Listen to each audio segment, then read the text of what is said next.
Well, many of you who've been listening now for the last couple of weeks, you know I've been experimenting with the time of when our guest arrives on the microphone.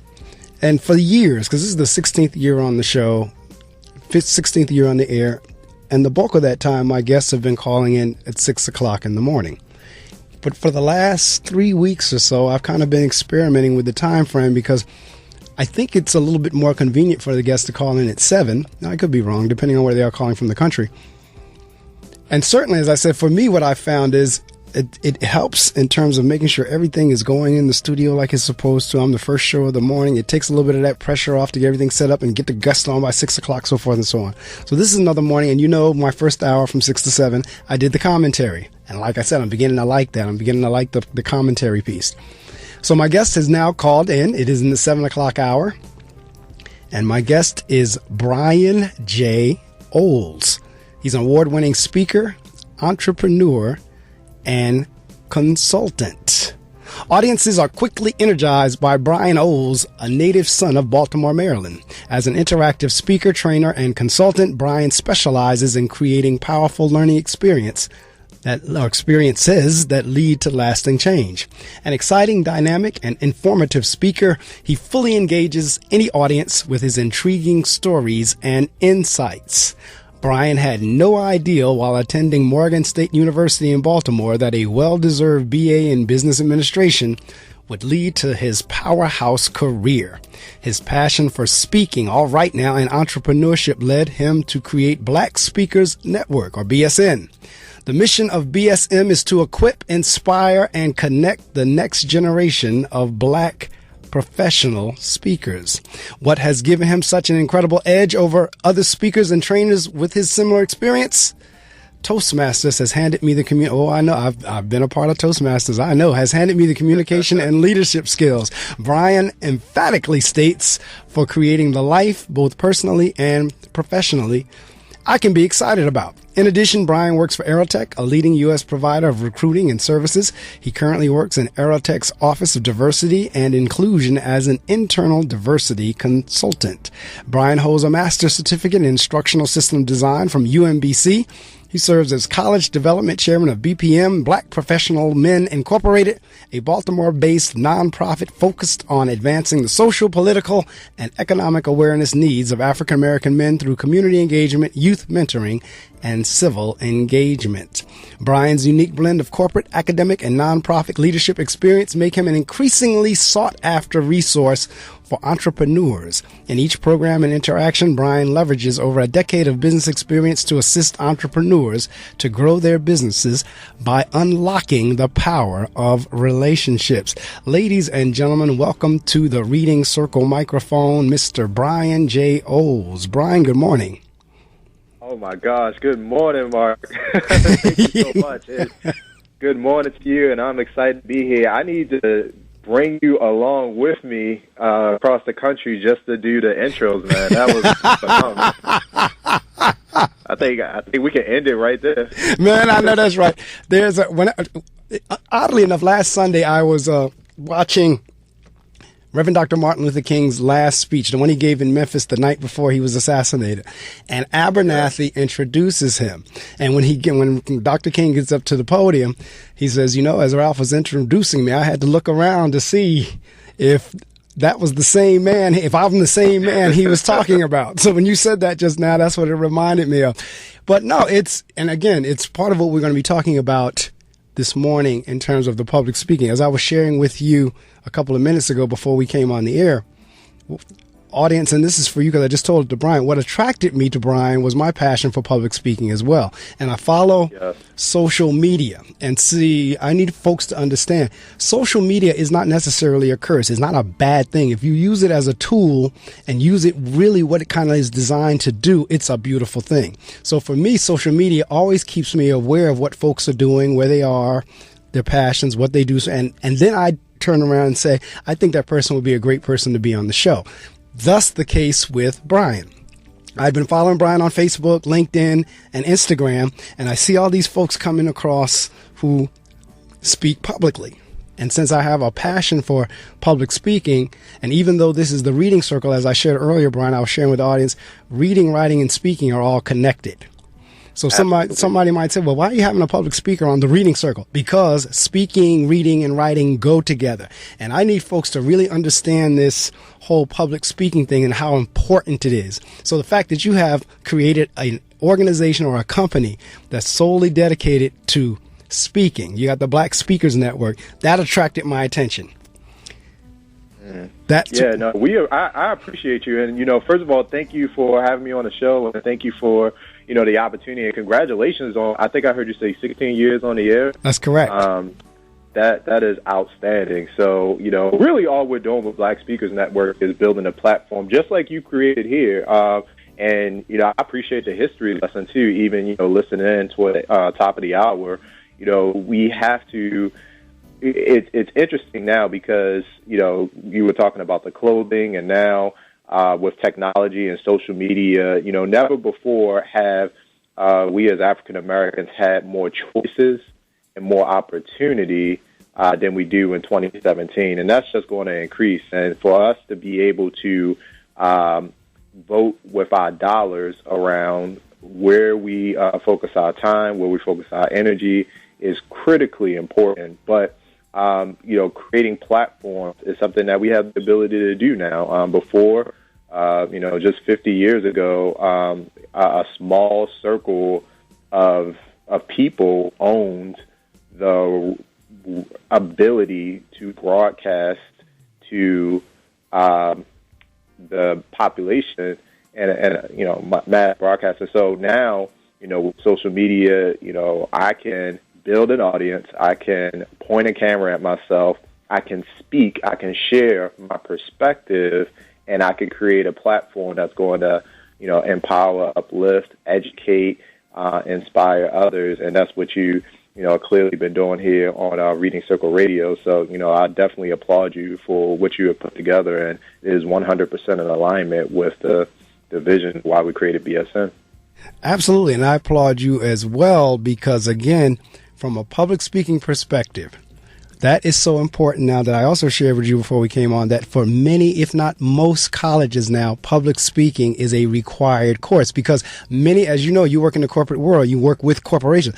Many corporate executives were now going back to colleges saying, you're sending me folks who can't do anything for the most part. You have the degree, they have the diploma, but they're coming to us. They can't communicate. They can't speak. They can't talk. So the colleges listen to these CEOs and they started now putting courses in place that were kind of geared toward preparing people to be ready for the work world, and public speaking is one of them. So at my church, I know my pastor's big on public speaking and folks doing things well.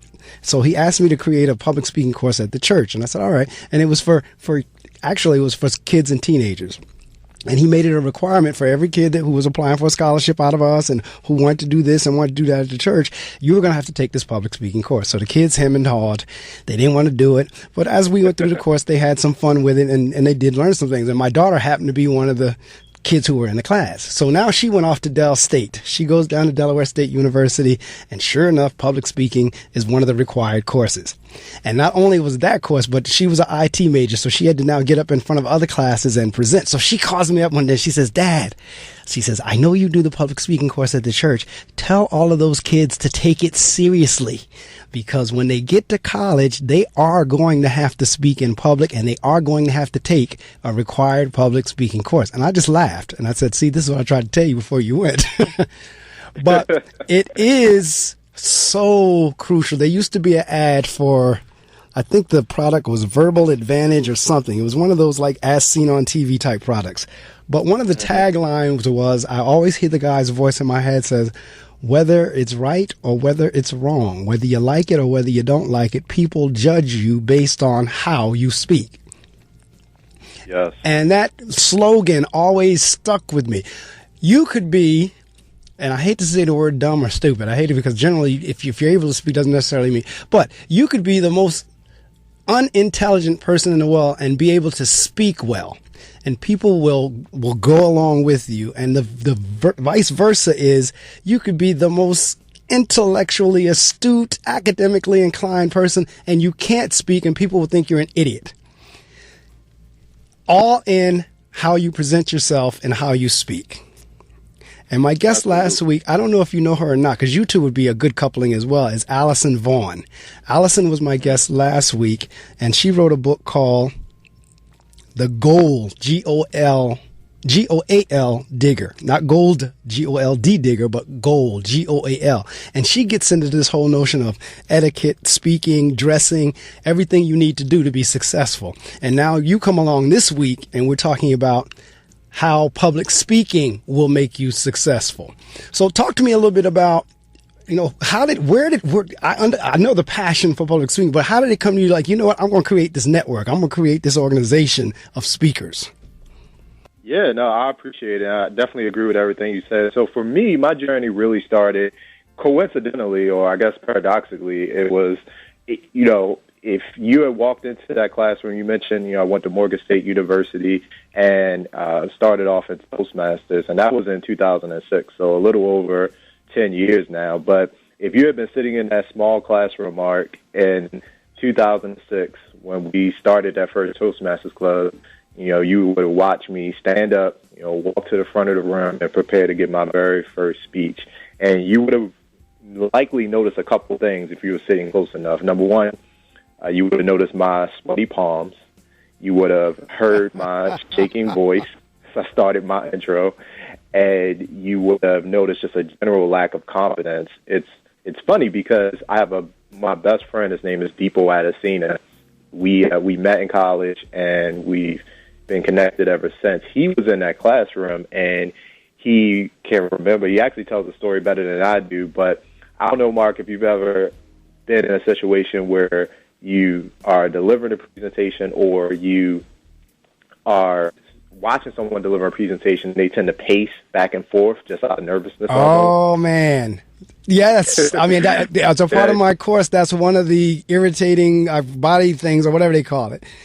But I'll talk about that in a few minutes. But go ahead. Keep going. Yeah, I want to hear about it. So, yeah, we compared. So I was doing that. So pacing back and forth like I'm a lion stalking this prey. It was so bad at one point I literally almost walked out of the room. Depot, he's in the back like, Brian, come back. Where you going? Like, the speech is in here.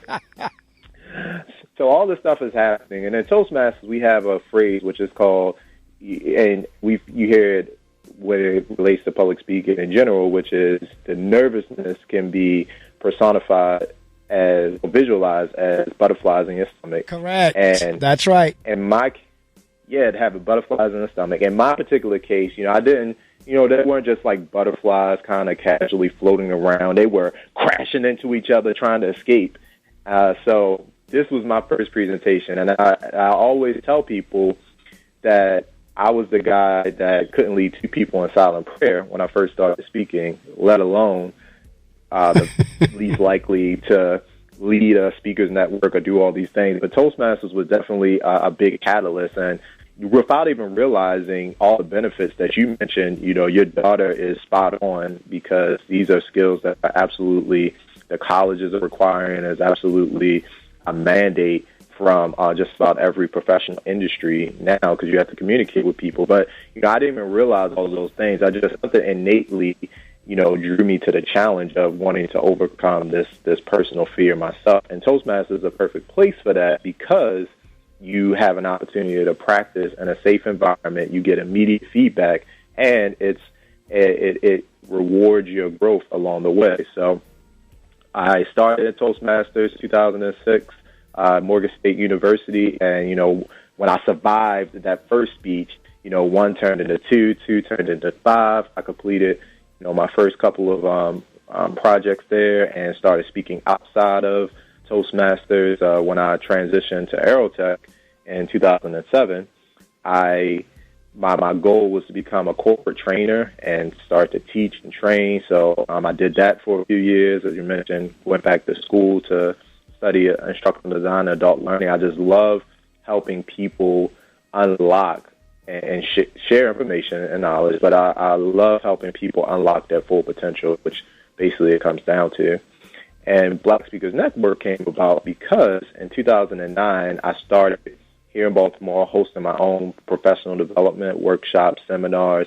And what I found is that as much as I love being on the stage, what I had an even deeper passion for, or at least an equal passion for, was helping other speakers, especially newer speakers who may not even had really identified themselves as a speaker, but, they had a powerful message. Maybe they were already writers or entrepreneurs or doing, amazing things in their professional career. And my thought was, especially as we've seen the emergence of TED Talks and other really compelling, videos, platforms that shine a light on, speakers who have a message. I thought, wow, if I could be a part of helping connect speakers to the audience that they're authentically meant to serve, then that's a win. And so that was that piece. And then finally, getting into the world of diversity, I started to look around and recognize that, hey, wouldn't it be cool to create an organization that really helped to cultivate a diverse pipeline of speakers? And as African Americans in particular, I know we have so many incredible stories. We have such a unique life experience, and we have a great perspective to bring to the masses when it comes to being able to help individuals overcome their personal and professional challenges and solve real business problems. So my thought there was to really create an organization that focused on helping to create more speakers, because I believe that, you could go somewhere, you could be in an audience and listening to, a particular speaker around, a topic, whether it's leadership or personal finance or whatever it is. But there are some people, they may learn, something from someone else, but, they need to see, Mark on the stage. They need to see your daughter on the stage. They need to see, Brian on the stage. And for them to see that example and to connect with your unique life experience and to connect with your stories and examples and the way you are able to engage with them, no one else would do that. So I believe that, everyone has an audience that they're meant to serve. So those three things come together, birthed Black Speakers Network, and we launched formally last year in 2016, growing pretty quickly now. We right now have a national network of about 1,200 speakers in about 30 states, about 10 countries, and it's been a great thing. Wow, that's grown quickly and is big already. Congratulations. Keep it going, because, again, it is needed more than ever, and from a lot of different viewpoints. And for those of you listening, if you're not aware of what Toastmasters is a formal speaking club. It is an organization that was formed, I forget, somewhere in the 1930s or before, where it's a curriculum-based type club where you meet, and as Brian said, you have the opportunity to practice in a safe environment. And there's different types of speeches. There's the impromptu speech. There's table topics. There's the formal present. There's the introductory speech. There's all different types of speeches to get you accustomed and aware and prepared, because you never know when you may be called upon to speak. So that's why they'll do table topics. Table topics is usually something going on with current events. They have the introductory speech, or the icebreaker that they call it, where that's usually your first speech, where you're talking a little bit about yourself. But your peers are actually providing feedback on how many did you say. They'll look at what was your eye contact, what was your body language. I'll talk to you a little bit, Brian, about those irritating mannerisms that you were just talking about, because when I teach the course, there's 7 of them that's listed, and they have names.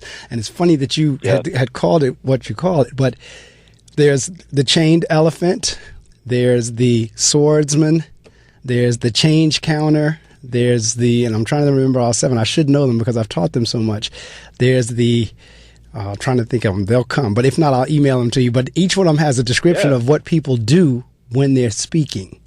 And in terms of the nervousness, you're right. I tell people all the time, everybody ought to be nervous in the beginning. At the start of the speech, you ought to have those butterflies. But as you launch into your speech, the butterflies ought to dissipate or go away. And the analogy I always use is, I guarantee you, I don't care how long someone has been in the NFL or the NBA or whatever, before the kickoff, all the ball players standing there have those butterflies in their stomach. But once that ball is kicked off and that first tackle is made, the butterflies are gone. It's the same way in a speech. Whenever folks are introducing you, or whenever you're standing backstage ready to come on or whatever, the butterflies ought to be there. But once you get on that stage and make your opening remarks, you ought to be off to the races. But for some people, even when they make them opening remarks, it's not a butterfly in their stomach. It's like an elephant in there. You could visibly, you see them shaking, the paper shaking, the podium shaking, the leaning on you just see all kinds of crazy things. And the more you speak, the better you get at it. And the flip side is, no matter how good of a public speaker you ought to always be learning to improve. And my Toastmaster story that I share with all of my classes, because see, I've been speaking since I was a kid. When like in church, we used to do these little Easter programs and Christmas programs. We had to learn a piece or a recitation and get up and talk, and I got pretty good at it. So I was always the kid that they called on to get up and read the theme and this, that, and the other. Okay, I got pretty good at it over the years. So I thought I was all that in a bag of chips by the time I got to Toastmasters. And when I was in Toastmasters, you weren't even born yet. I was in Toastmasters back in like 1985, 1986, somewhere around there.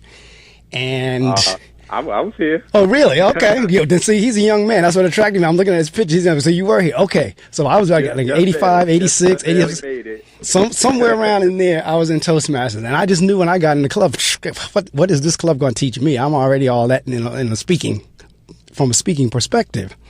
So now we get to the end of the year at the awards ceremony. And I'm sitting there at the table. They're calling off all these awards. And I'm listening. And they get to the first one. This speaker, that speaker, and I'm like, okay, didn't hear my name. Then they get to the next one, and they call off this award, and I said, okay, I didn't hear my name. Then they get to the third and fourth and fifth award, and I still didn't hear my name. Then they say, and now we have our final award, which is Most Improved Speaker. Now, Brian, at that point, I said, well, I know that's not me. I just tuned out at that point. I haven't won Best Speaker. I know that's not me. They said, Most Improved Speaker, Marc Medley. Like, so I went in that club thinking I was all that in a bag of chips and wound up being most improved. And I still have that plaque on my wall today as a reminder that no matter how good we think we are, there's always room for improvement as a public speaker. Absolutely. Absolutely. No, that's huge. I think, you are always improving. And the thing that we point out to people so at BSN, it's kind of unique because people come in at all different levels. So sometimes, we bake in Toastmasters, but even for folks that are professional speakers, I still recommend Toastmasters because I agree. Iron sharpens iron. I agree. You have that ability to continuously practice. So, a lot of times, in Toastmasters, you're delivering a 5 to 7 minute presentation, or less than 10 minutes for the most part. So, most meetings are about an hour, and then you could squeeze in like three prepared speeches. But even if you're delivering content as a professional speaker, nobody's going to hire you to speak for the most part 10 minutes. It's normally, on a 20-minute keynote or 30-minute or 60-minute, but you could still go in and take chunks of your content and practice it and refine it. Some of the best comedians, I remember hearing a story or watching something on Netflix about how Jay Leno would, consistently be practicing in nightclubs across the country. And, here you have, this national, like, widely considered, one of the funniest people in America, basically, from a late night television perspective. And, you think, well, why is he still, going to these like little local clubs? Like you practice, you continuously sharpen the sword so that by the time you get in front of a paying audience and when everything's on the line, you've already done it 1,000 times when everything wasn't on the line. And that's really where that comes in at. So I think, folks that truly want to get better at this will, invest the time and the energy. That's absolutely right. And you brought up a key point there in terms of the practicing, because when I'm working with my students again, I thought, okay, now look, at home, you really do, once you're preparing your speech, you really do need to practice in front of the mirror. And now, like you said, we have the technology, we can literally video ourselves and go back and critique and look at ourselves. You can do that in the privacy of your own room. You can set your device, whether it's an iPhone or whatever you have, or your iPad or whatever, or your Droid or whatever.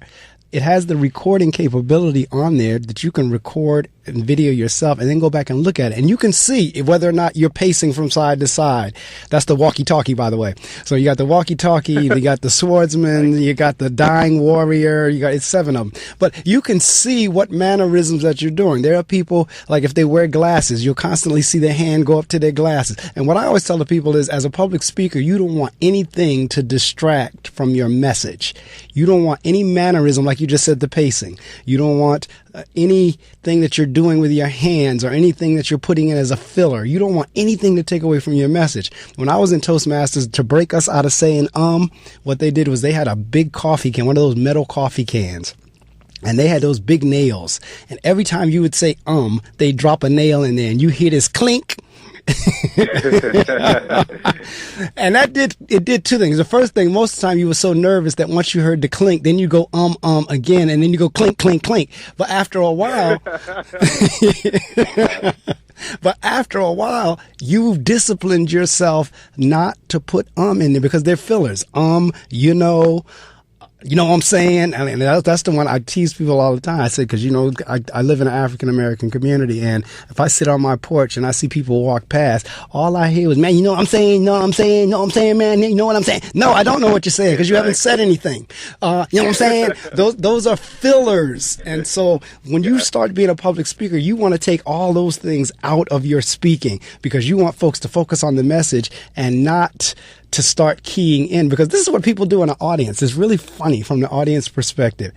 They begin to tune your message out and start counting your or they start counting when you're going to say, they get into your rhythm and they'll sit there and start playing games with themselves. Okay, he's about to say, okay, he's about to say, okay, she's about to do this. She's about to do this. So I try to tell my students when I'm working with them, discipline yourself to really remove those. Because it really, what a filler is, and I still get these, and I try to think about what this is, but it's one or the other. And it's either your mind is running quicker than your mouth, or your mouth is running quicker than your mind. That's where the comes from. One or the other is moving faster than the other is trying to catch up. And I always get them confused. So, but it takes discipline and practice. And so that's for the prepared speech. But like I was saying earlier, they have what do they call it? They have a section or a category within Toastmasters that is called table topics, where you are to kind of talk off the cuff. So they might, whenever I was in there, they would throw something that was going on in the news and then have you talk about it. And again, that's just to see how well you can think on your feet, because you never know when you're going to be put in that situation. And what I tell my students all the time, if I'm in a situation, if I'm at a church or if I'm at a gathering or if I'm at anything where I even think I might be called upon, I'll take a napkin or whatever and just write down 3 thoughts. If I were to get called on right now, what would I say? And I might jot them 3 things down on a napkin in the event that if they say, Mark, come up and have a few words, I already have a few words in mind. There are tips like that. Things like that is for public speakers that, again, I see the picture of you here on your website whenever you're presenting there with the screen and the Toastmasters. I know for many times whenever I was training and doing workshops like that, we would have the big Post-it paper. And what I would do before the presentation is anything that I really wanted to make sure I remembered, I would write real light in pencil on the top of the Post-it sheet.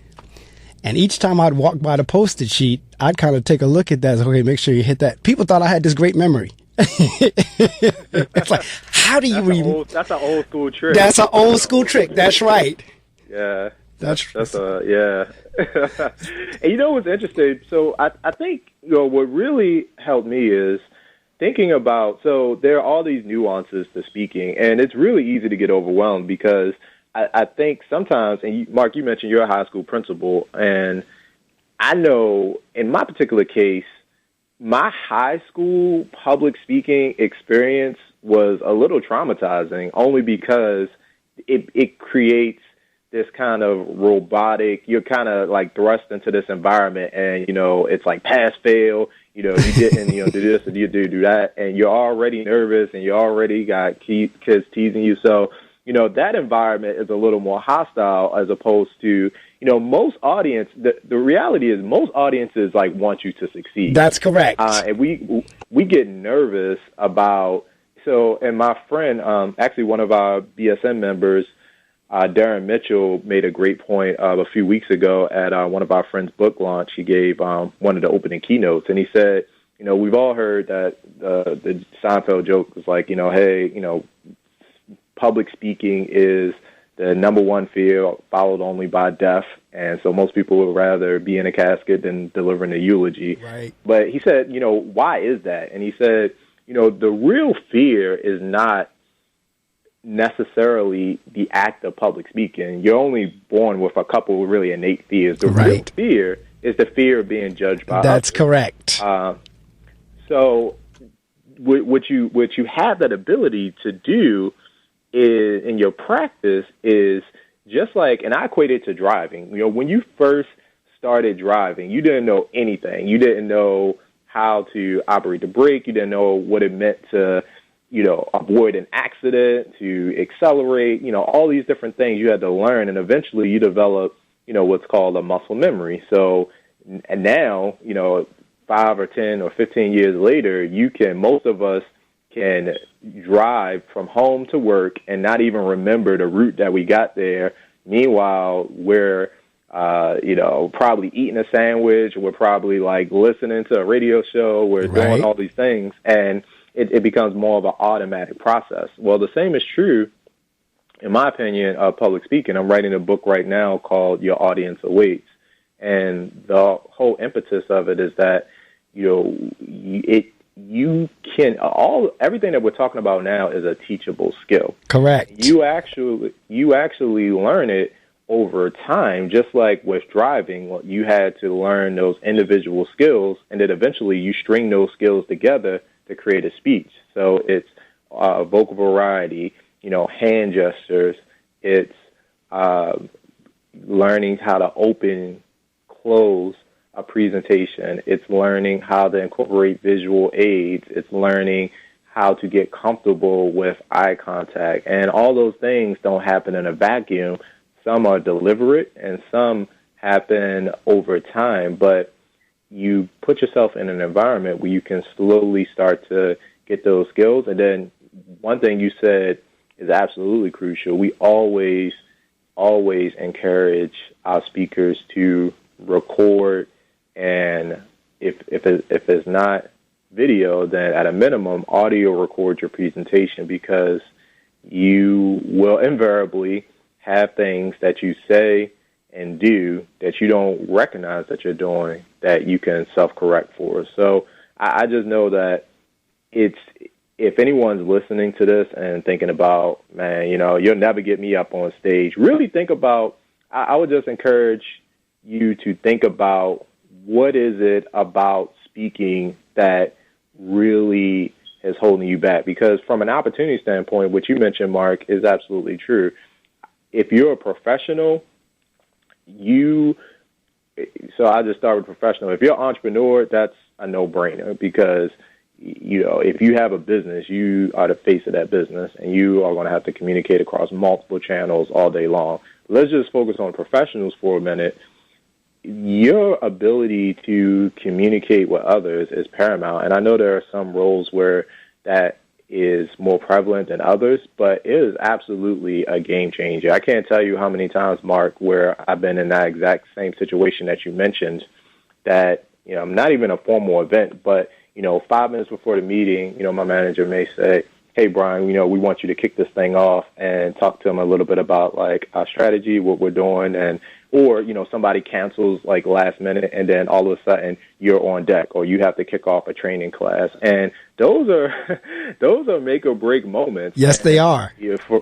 For me, it's definitely have made the difference. So I would just encourage you, if you are in that situation where you're shying away from speaking and you don't think it makes that big of an impact, then you're missing out. I would say you're leaving,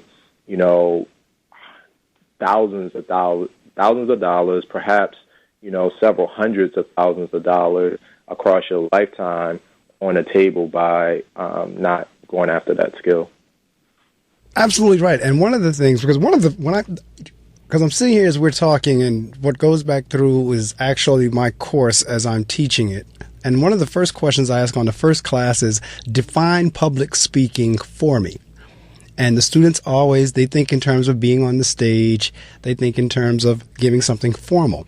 And then I boil it down and say, well, do you understand that even talking on the telephone is public speaking? Do you understand any conversation that you have with anyone, truth be told, is public speaking? So if you're, like you were just saying, as an entrepreneur, you're selling your business, you better be able to communicate and convey what it is your business is about and why you need to take my business over somebody else's business. And that only can be done through speaking and writing and whatever the various forms of communications are. So I try to help them understand, even when you're talking on the telephone, that is a form of public speaking. And the communication, the public speaking thing is so critical. And the reason I always kind of take it back to African Americans is because, sadly, even still in 2017, as we walk through the door, there's always kind of like a hint of doubt simply because of the skin color. Now, people try to pretend like it's not there, but the truth of the matter, it is there. So whenever you now come in and you're able to speak well, that removes some of that. Now, I know one of the things I used to get hit with constantly, and this is whenever I was young, back in my 20s when I was working at AT&T, because I like the speaking thing I always kind of had. People would always come in and say, "Oh, you're so articulate." And I'd kind of look at that like, thank you, but there was something behind that, "you're so articulate." And what really was being said was, we don't know many black people who speak like you. And there's no reason, like you said, because it's a learned skill. It doesn't necessarily have to be innate, but it is something that you can improve upon, you can work towards, and there's no reason why anybody cannot do it. And working with kids every day, it's a hard sell because, "Oh, Mr. Medley, when we get on the interview, we're not going to talk like that." Yes, you are. Because you haven't practiced not talking like that. What you practice is how you play. So if your practicing has always been not being articulate, or if your practicing is very low-level vocabulary or cursing or what have you. I was just telling somebody a couple of days ago, folks who curse a lot, they do that because that's the only words they know. So when you get somebody that's always using profanity, that's about the extent of their vocabulary. So I'm constantly challenging kids to improve upon that public speaking piece, because even when you're sitting on that job interview, you're presenting yourself. Whenever you go into whatever you go into, I was sharing before you came on the air in the first hour, I did a career day on Wednesday to a high school. As a matter of fact, it was my alma mater. I went back and I was tickle pink. And one of the little girls, because after I shared with her what my first job was, she says, "Do you think it's okay to work in a Dunkin' Donuts?" And I said, "Yeah, it's fine to work in a Dunkin' Donuts. And when you get in there, you be the best coffee serving, donut serving thing in the place. You be the best coffee pouring donuts." Because again, people recognize excellence. And it's recognized as well, even in how you carry yourself and how you speak. And as I said earlier, you can be the most academically astute person on the planet and not speak well, and people will think you're an idiot. And you can be an idiot and speak well, and people will think you're a genius. Yes. So your organization is so important on so many different levels. And I am not anti-white. I am pro-black. Like I said, I don't get into all of this because I taught diversity for a little while at AT&T as well. But I do want folks to understand, regardless of what color, background, gender, it really makes a difference in how well you speak.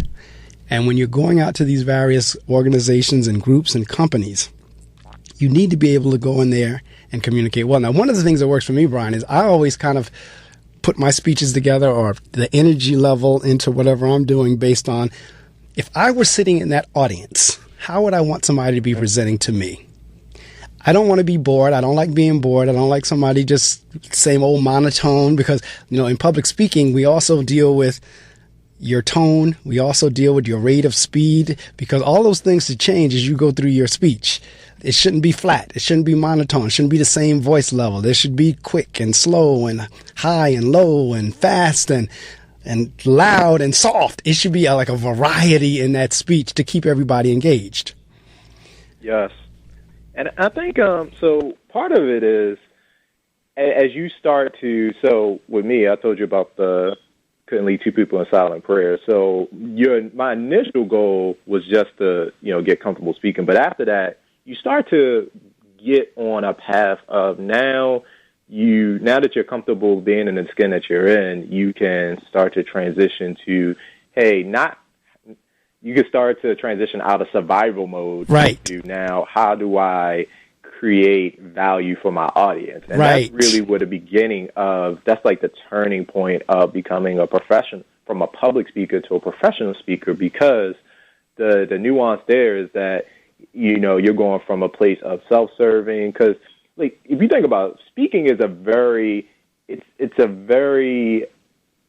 when things go well, it can do a lot for your ego. Yes. It's a big boost to have, 200 people in a room looking at you, absorbing your information, clapping. It's a very much, it could be very gratifying from that perspective. But, the professional speaker then starts to realize, okay, how is my message, like everything that you do, even before you get to an event, what can you learn about the audience? What can you learn about the message? How can you tailor it to make sure that you're truly there, not to, serve Brian, but to serve, the audience for what they truly need? And Absolutely. So we kind of classify that as, at the end of the presentation, if you're setting learning objectives, I want to, if you do a quick gut check, it's like, what do you want your audience to be able to know that they didn't know before?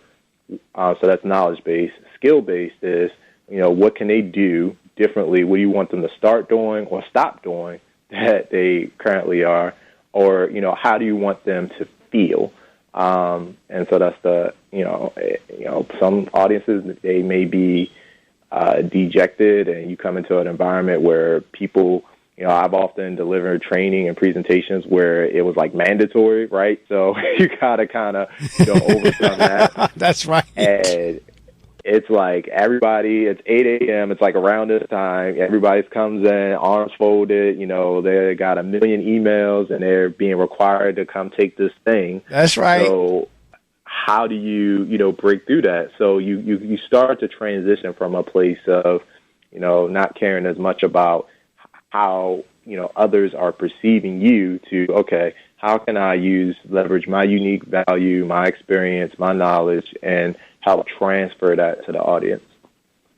You're absolutely right. And again, go ahead.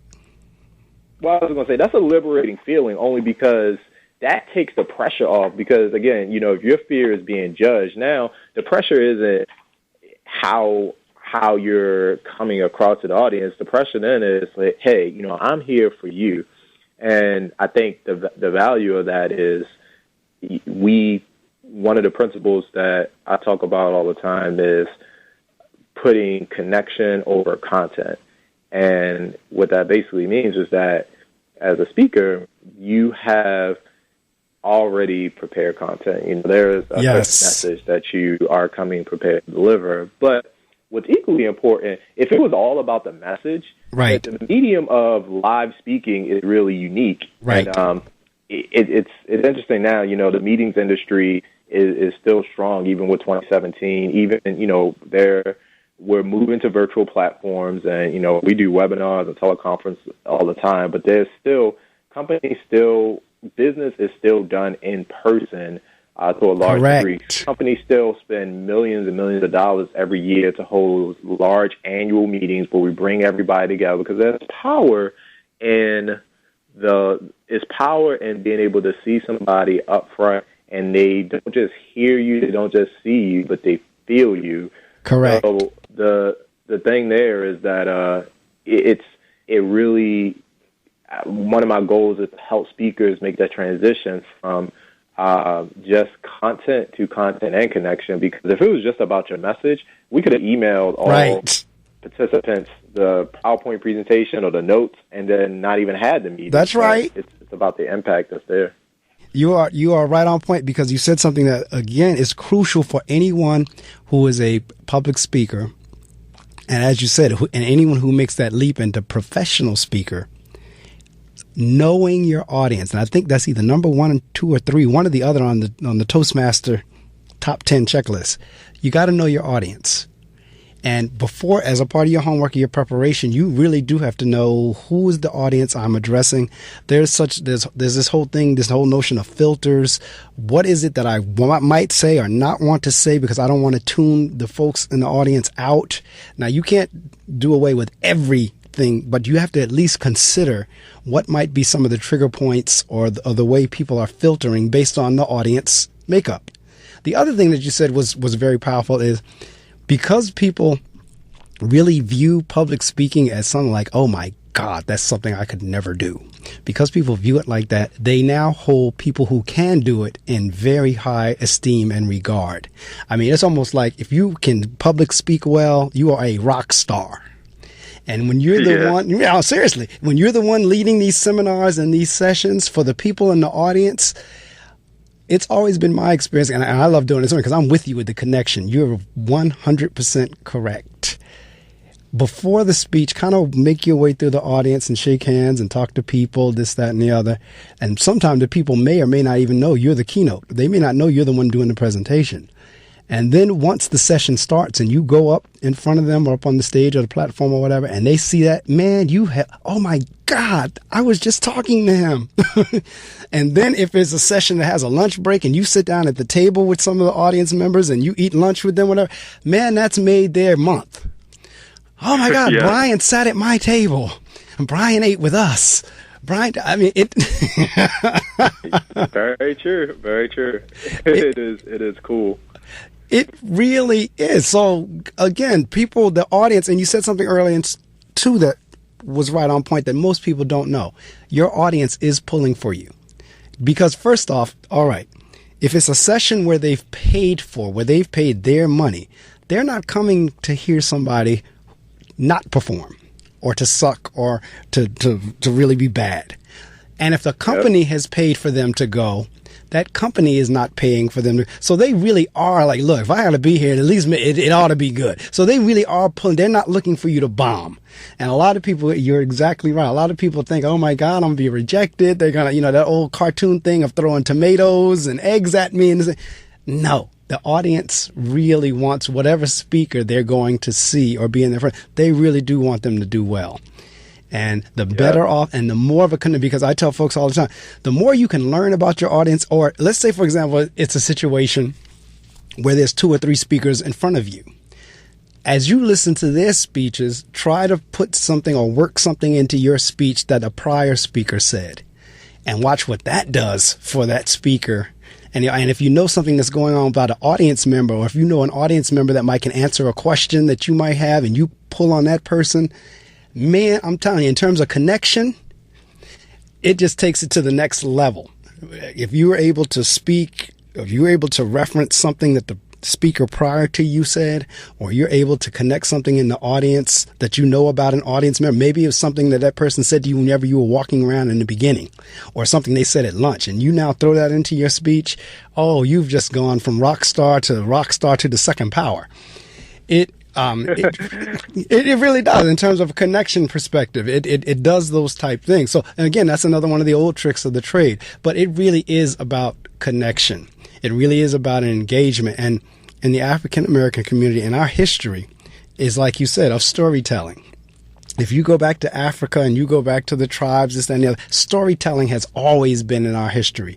So the better storyteller that you are, whenever you're up there on stage, the more you can help people connect things with stories and experiences, the better off your presentation is going to be.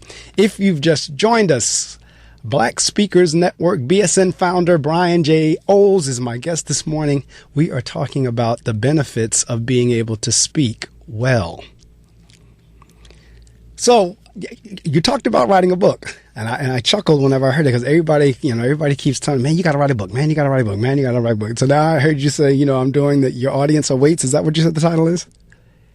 Yes, your audience awaits. So really, and this is, I understand where you're coming from, because I think everyone has a book in them, right? Right. That's what everybody says. Yeah, sitting down. And as you mentioned at the top of the program, Mark, and I 100% agree, that speaking and writing are so closely connected. And a good friend of mine, Robert Kennedy III, down here in Maryland, public speaker, or professional speaker, I should say, and Toastmaster as well. He started a meetup group not too long ago called Speak Right Now, and it's literally Speak the Right, W-R-I-T-E, exactly. now. So nice play on words. So he started this group specifically for writers. He started it not as speakers, but as writers who want to leverage speaking as a platform to publicize their works, which is perfect. It's how you sell books. So did that and started going to these meetups. And a couple weeks ago, he brought in a speaker to talk about the writing process that she went through to publish her book last year. And for me, it was a thing where I had a couple false starts in the past. I started writing a book and then I would stop. I would think about writing one and I wasn't really sure if it made sense or what have you. But the one thing that she did was, part of my stumbling block too was the carving out time to write and really thinking about like, okay, when am I going to really do this? So she actually brought up a technique that has been an absolute game changer, which is, she said, on her commute to work, she would most of our phones now have the voice to talk feature. Right. So, or voice to text. So she would just open up a Google Doc and use the voice to text me just to talk her book out. And if you have a 15-minute commute to work, I have a 30-minute commute to work. So if I think about in advance, like, okay, today I'm just going to talk about, the art of storytelling, and I'm going to talk about how to open your speech. By the end of the week, I've already had, and this is the case, like 80% of my book was already written in 2 weeks. And that was just a game changer. And all I had to do really is go back, edit it from my random thoughts, and now kind of send it off to the editor, and we're done. But you are right. So my book is Your Audience Awaits: How Public Speaking Can Build Your Confidence and Expand Your Influence. And it's really a summary talking about today. It's a book to a person who's thinking about how, and it's for the professionals and entrepreneurs, but it's thinking about how speaking can positively impact their life. And if you're interested in doing something about it, laying out practical steps on how you can get started, and I'm just sharing a little bit about my journey. So that is coming out, self-publishing. It'll actually be released in June, so really excited about that. I'll be doing a virtual launch as well as a in-person launch here in Baltimore. But, the thing about it is that speaking and writing are so closely tied together. Yes. And when you write, when you become better at writing, it dramatically increases your ability to speak. So that's been a fun process. And the other thing that I realized about the book is that it's the first book. Like nobody, I think oftentimes what we coach our entrepreneurs on is like getting stuck on, this one product launch or this one, idea. But the whole value, and this is the same in speaking too, which is, in entrepreneurship, there's this process and this concept known as iteration, which means you create a product or initial service and then you refine it over time. It's not, you don't have the same product that you started with. So just get it out. It's not going to add any value to anybody if it sits in your head for the next 5 years. And who cares if the cover is, perfect. I did a Facebook poll in BSN, and we have a Black Speaking Network group, and I was stressing out about this cover, and I'm like, man, should it be a microphone on the cover? Should it be a guy on stage? Should it be like a crowd? Should it be me? Like, what should go on the cover? And I'm like, it doesn't matter. Like, it matters, but in the grand scheme of things, it doesn't matter that much. You pick a cover, give yourself a specific time to deal with it, and then move on, because you could have a third book written by the time you finish agonizing over the details of that one. So that's right.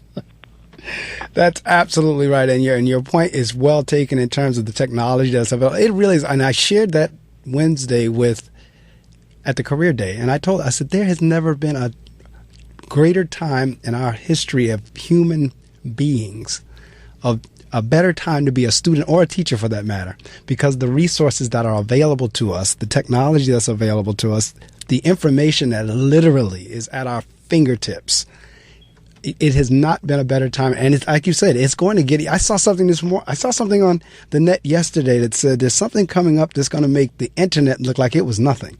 And I say, wow, it's something coming up that's going to make the internet look like nothing. And so I don't know what that's going to be, but I can only imagine. But then again, and I've been around here long enough to go through 33 and a halves, 45 records, cassettes, 8-track tapes, mini discs, floppy discs, CDs. I mean, I've been around enough to see the technology shift through all these various, prior to laptops and iPads and iPhones and all that. I mean, so there's no telling between now and 2025 and 2027 and 2030 what's coming down the pike. And again, these are things that we use. If we're smart, we'll use these to our advantage. And you're like, you were saying, the person told you about how to write. Don't not see, you just gave me, and I hadn't thought of that either. You know what? Just talk it in. Yeah. Just talk it in and then go back and make the edits. So no question that what we're doing and what you were talking about again, about the connection between writing and speaking. But in the first hour I was sharing with the audience, one of the teachers came to me the other day and said, you know what? I was just grading a paper and the kid was trying to write the word them, THEM. And he said he spelled it dem, DEM. And I said, well, think about it. Every time we talk about this particular child and you imitate the child or you mimic the child, you say exactly what he says. He says, whenever you ask him a question, he says dem. And you said, what do you mean? What do you mean? Dem over there.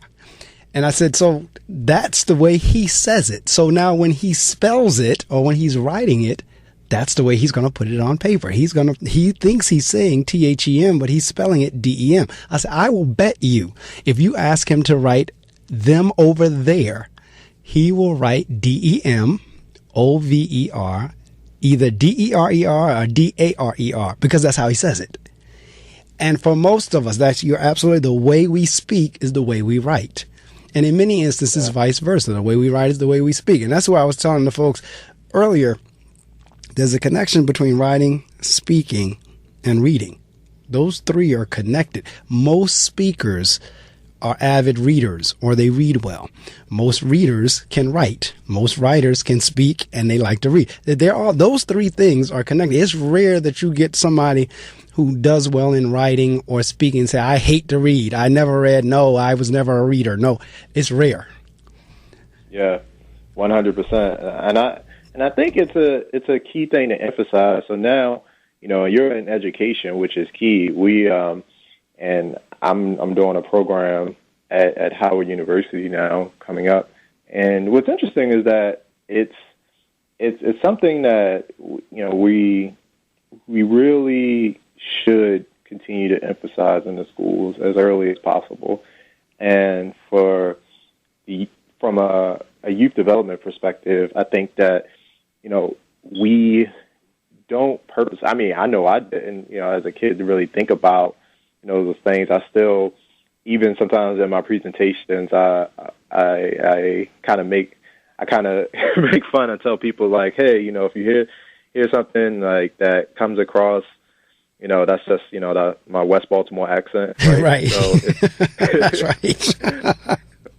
But it's nuanced, right? So I think it's something important that we really need to focus on. But the cool part is there are a lot of programs now that do that, and even Toastmasters has like a youth development program or youth leadership program here. But as early as possible, being able to just expose kids to that and helping them with that language, because it and all those things that you just mentioned, reading, writing, and speaking, are at the end of the day just tied to opportunity. Yes, and it's tied to perception. And as you mentioned, it is still harder to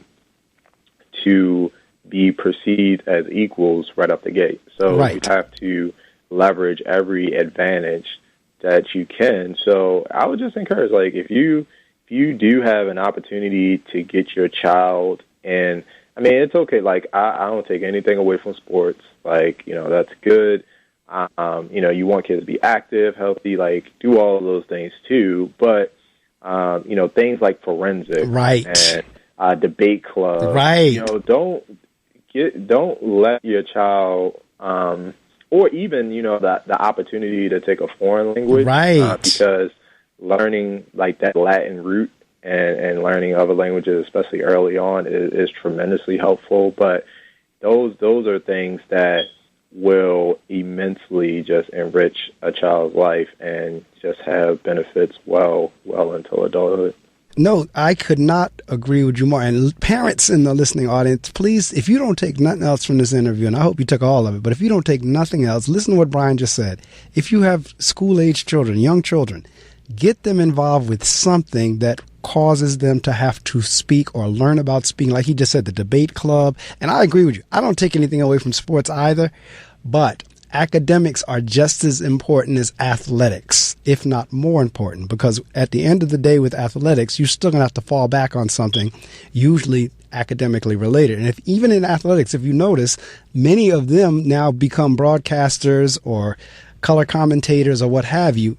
They had to learn public speaking somewhere in order to do that job. So public speaking is critical. I was in a school on Thursday. The opposite of what I just described with the kid writing DEM. This is a school that is a private school. It's an elementary school, and the tuition is like $20,000-$30,000 a year for elementary school kid. But these are the rich folks. We're talking like kids there are like NBA basketball player kids and shop owner kids and mall owner kids and beauty contest queen kids and all this. These are the folks that kids go to that school.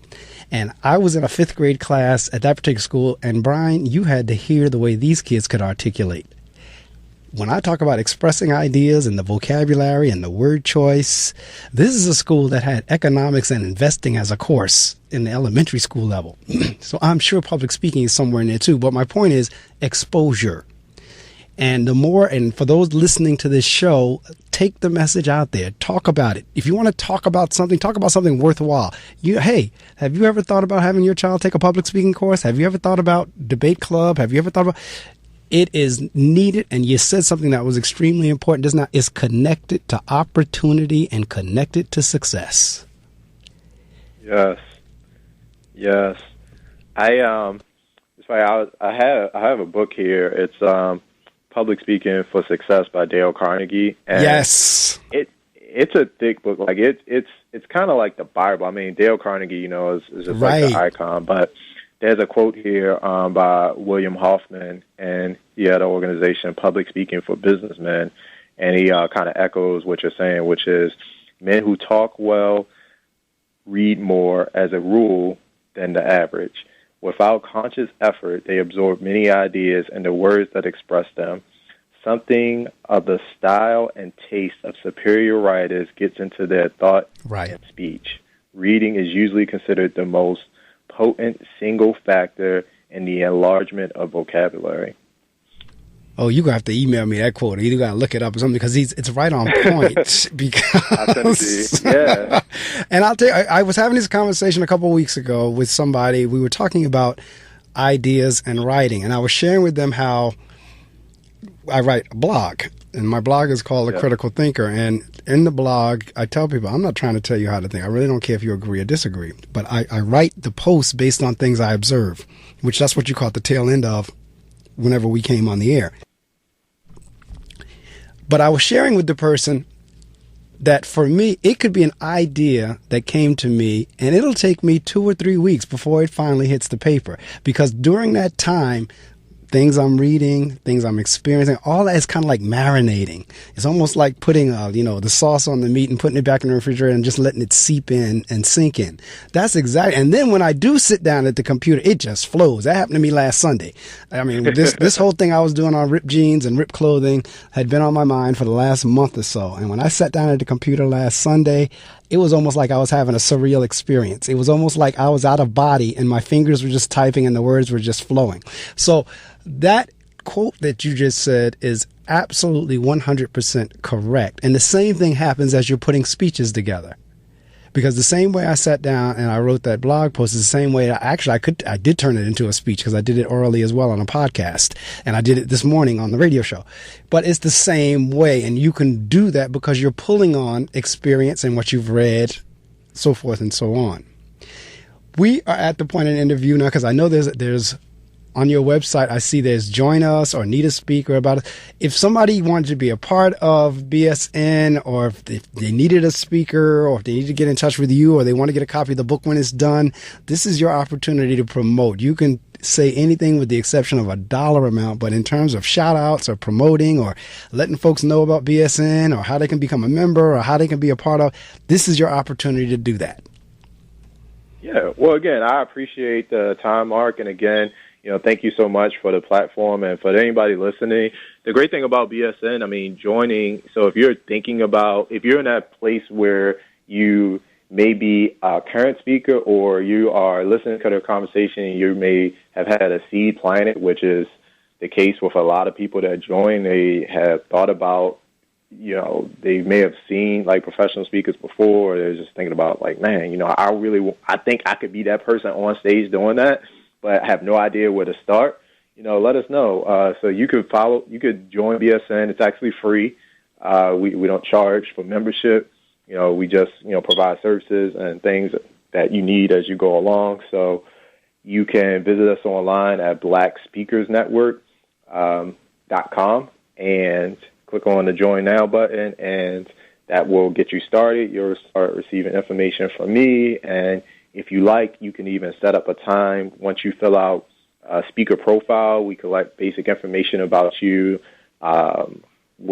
if you're already a speaker, what do you speak about? We get your website, your topics, just kind of who your target audience is, and then take it, and that helps us not only learn more about our members, but it also helps us kind of funnel out speaking opportunities as they come in based on, what you speak about. But, if you want to set up some time with me, I'll be happy to take any questions. That would actually, once you fill out the profile, you would get a link to my calendar where, we would set up some time, just like this, to have a one-on-one conversation. But certainly feel free to join us. You can follow us online as well on Instagram, how connected with Mark at blackspeakersnetwork.com, at Black Speakers Network, and on Twitter at BSN Speaks.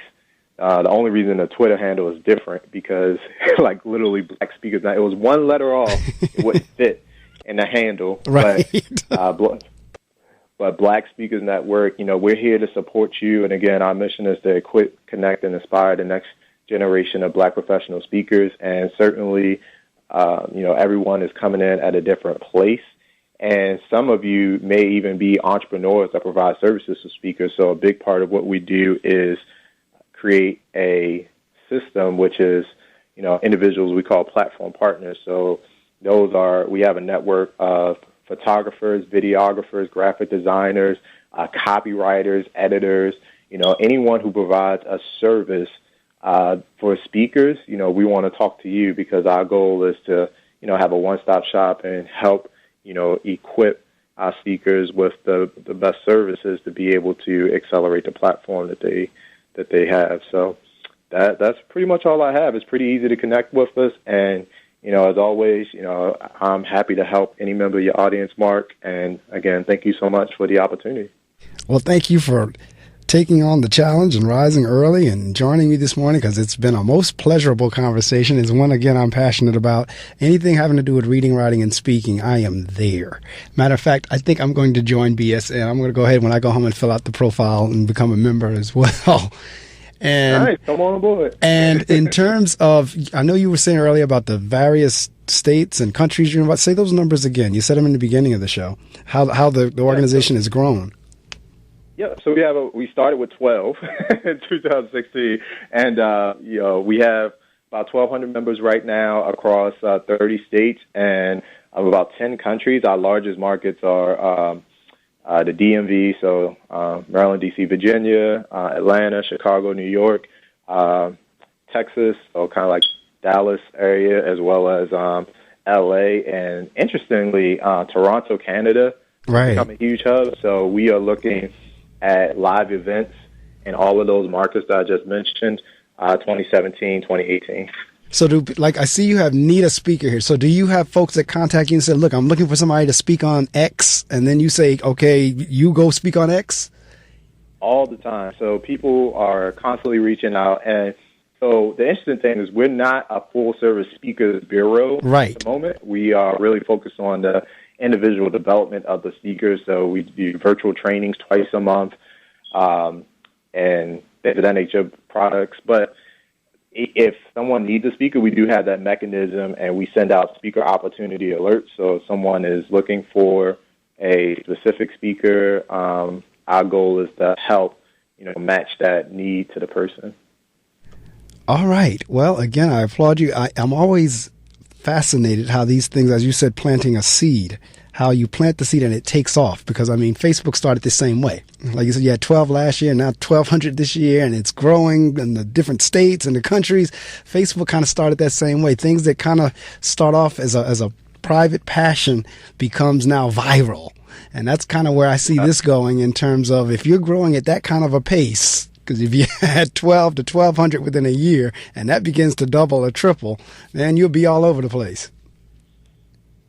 That would be cool. And, it's not, I don't think it's anything special about me. I think it's something very special about the appetite for this community. And again, on our website, we really don't even, I don't really even describe it as a company, more so as a thriving ecosystem and right. collective of people. And the great thing is, we, really what I wanted to do more so than anything is to create a place where we can learn together, grow together, right. celebrate together. So whether it's your first, some people, they're booking their first, we had one of our members on the West Coast, she just did her first, she was featured in the Huffington Post, and she was like, okay, what do I do next? I was like, well, maybe you want to do a press release. And then right. she was able to connect with one of our platform partners. She helped to craft the press release.